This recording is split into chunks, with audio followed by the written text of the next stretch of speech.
Can you tell us about what your initiatives are on the development front? So for development, it is urban infill, high-end, going way high up luxury, which is it's really exciting and it's a fun product to offer. It has high IL population and then an AL memory care portion as well.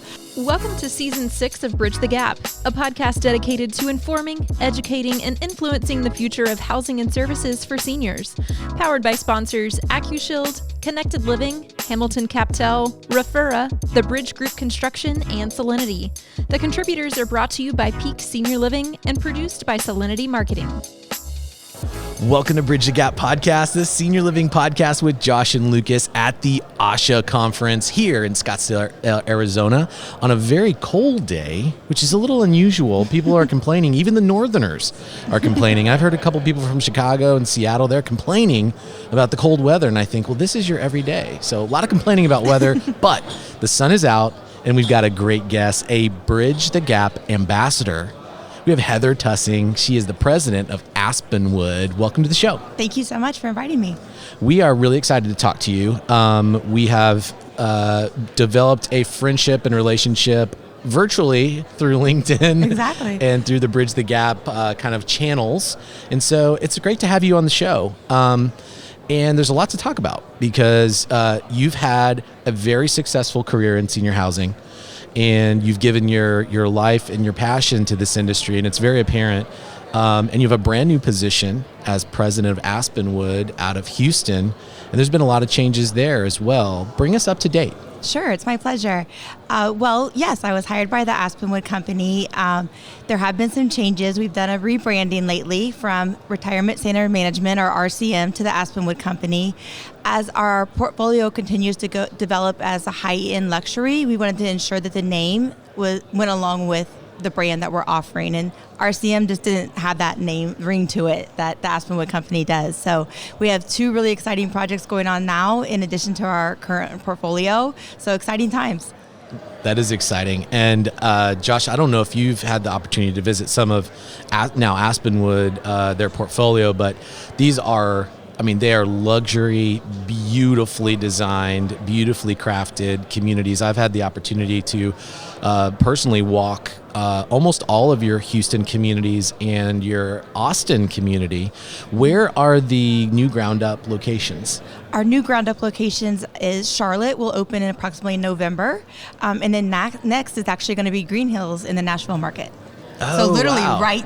right in the urban right there. Wow, big markets. Super hot spots in those markets as well. So this new Aspenwood brand, yes. And it seems like a new product. So you're focused exclusively in more urban areas and going vertical, or can you tell us about what your initiatives are on the development front? So for development, for our new development, it is urban infill, high end, going way high up luxury, which is it's really exciting and it's a fun product to offer. It has high IL population and then an AL memory care portion as well. For the most communities, Charlotte's a little different. It's strictly IL. But yes, so that's our primary focus going forward. We do have some of those in our portfolio currently, and then we also have high-end mid-market as well, which we're continuing, and we could possibly do an acquisition if that fit that profile. But I think anything we construct going forward will be that high-end luxury IL, AL memory care primarily. Can you share with us, from the strategy behind that, what was the kind of the why behind you all wanted to focus on those market types? Well, I work with Jim Gray, who is just a legend in what he does, and I learned so much from him.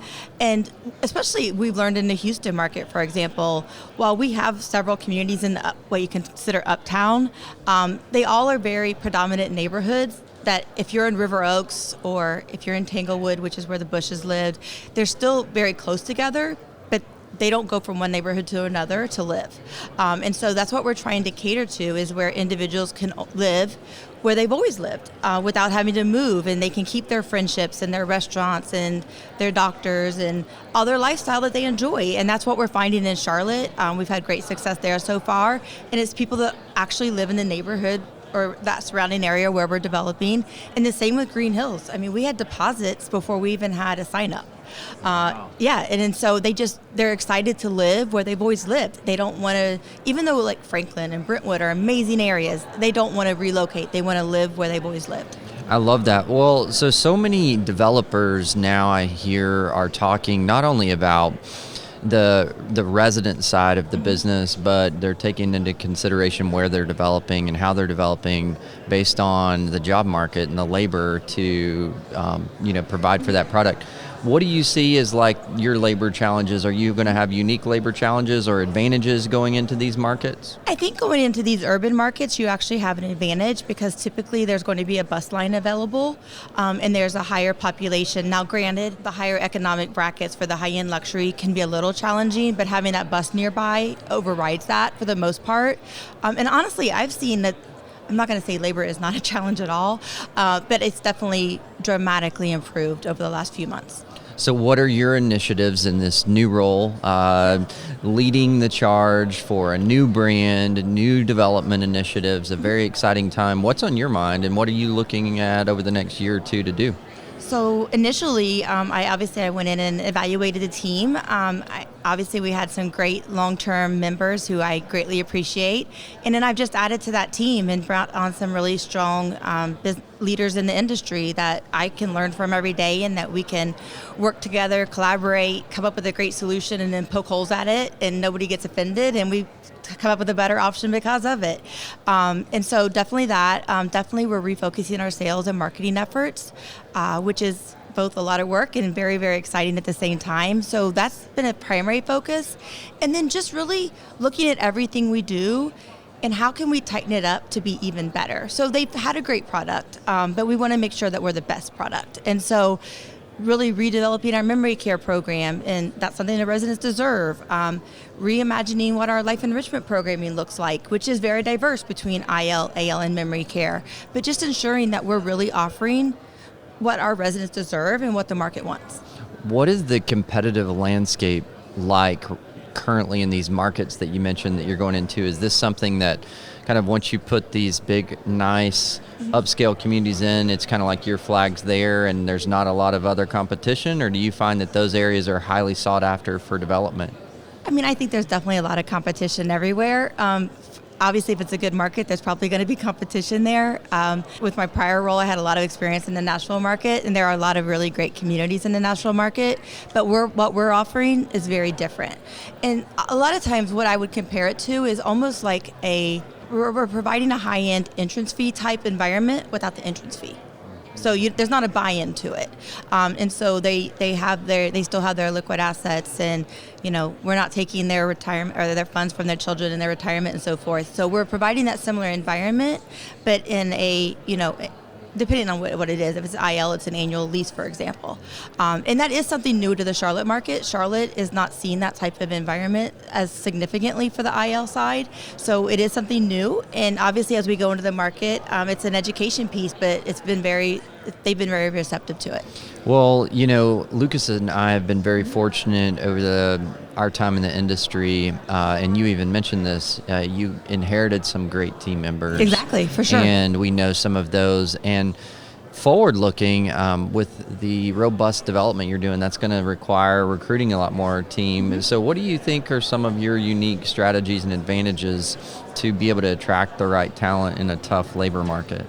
Well, I've been in the market a while. I'm so grateful that I worked my way up. I actually started as sales director, then executive director, and done compliance and VP. I've done all the different roles, right, to get where I am. And so in order to do that, one, I think there's mutual respect if you've worked your way up and you've learned the ropes. So I didn't just start at this high position. I've worked my way up every one of the ways. So I think there's mutual respect, but also you meet lots of people, right? And so the recruitment I've been doing is, I've just been lucky to hire people that are just so well respected in the industry, and just that really want to have that collaborative effort. So I haven't really seen a challenge in hiring the high top talent.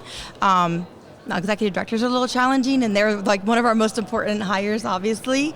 We can't run without, we're here to support communities. But yeah, I think that there are some challenges, but they're also just having that networking and having good references and resources to us. Well, and you've done an amazing job building your network. You've worked with us with the Bridge the Gap program, with the ambassadors.